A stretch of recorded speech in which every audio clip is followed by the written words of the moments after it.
He is entitled to your respect if he has earned it.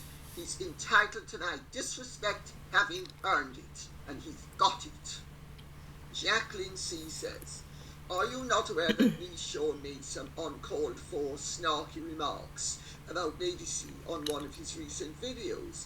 I had never heard of him until coming across his videos on YouTube recently.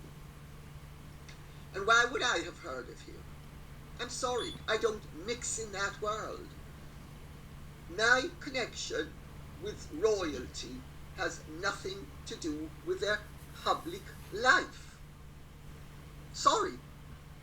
I'm not going to be trailing after them like some baggage attendant in a train of baggage in a Napoleonic war train. That's their role. Mine is not, and I am not apologizing for it. And quite frankly, I resent the fact that I am supposed to be putting up with people being offensive about me when I wasn't offensive about them. Excuse me. What gives him the right? And there's another reason why I did it, for what it's worth. Why I came out the way I did. Because he's not the first, he's the second. And their raison d'etre may be their careers. My raison d'etre is not anything to do with the public eye or the public. There's a huge difference. Marianne McNair says, Jacqueline C., I'm not aware of that. Can you tell me which video? Min Delaney says, Neil Sean has since edited his video. I saw it. Very ridiculous of him. Of course he edited it. Because having taken the swipes and he was going to build himself up at my expense. Build himself up at someone else's expense, not mine.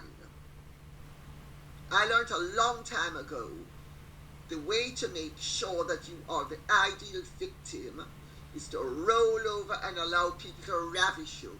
Nobody's gonna be allowed by me to ravish me. Absolutely not a chance. In any encounter, they will find they come off the worse, not me. Thistle and Doug says, I left Neil Sean a comment too. I just went back to re-watch the episode and his remark has indeed been edited out. Right at about the 39-second mark, you will notice a slight glitch in the video. I enjoy both Lady C and Neil, by the way. And may I say, I am delighted if you enjoy his videos or anybody else's videos, as well as mine. I'm not asking anybody to not look at his videos or anybody else's videos. I'm simply demanding that the man makes absolutely sure that he doesn't lie about me and victimize me. It's as simple as that. And who doesn't like it, I'm awfully sorry, is not getting an apology out of me. I'm no willing victim. Unlike most people, I was victimized from I was very young, and I know how to avoid being victimized, and I know how to deal with bullies and nasty people taking swipes at me. And if you don't like the way I do it, you don't have to. But I'm not changing the lessons of a lifetime that have seen me flourish instead of being destroyed. Because that was the intention. And I am not prepared to collude in my destruction. As simple as that. And who doesn't like it doesn't have to like it. But they're not going to get me to change at 72. And I'll tell you better. If people expect that their lack of knowledge about somebody who spent a whole lifetime being abused by people, because I was abused by people growing up.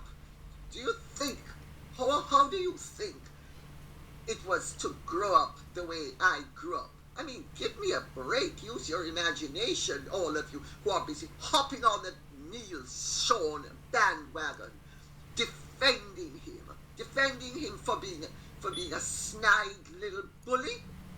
Excuse me. I know what it's like to have been bullied, and I'm not prepared to put up with it. And who doesn't like it doesn't have to like it. And who thinks I'm ranting? Yes, I'm ranting for a very good reason. You may not see that it's a good reason, but I know it's a good reason. Because as I pointed out to Justin Walford, when he said to me, Justin Walford, incidentally, was the legal manager of Express newspapers, and after Eve Pollard tried to destroy my reputation and my success when I wrote Diana in Private, the Princess Nobody Knows, and I took her on and won. Yet another journalist who thought, oh well, she's a grand public figure, I can just trash her any way I please, and she's going to have to put up with it. I didn't put up with it, and she's the one who was out of pocket and out of a job at the end of the day. Justin said to me, oh, you know, Lady Colin, at the end of the case, he said, we severely underestimated you. You are one of the most formidable opponents I have ever encountered. I said, Justin, don't tell me. Tell everybody else on Fleet Street. Because I tell you, I want people to know.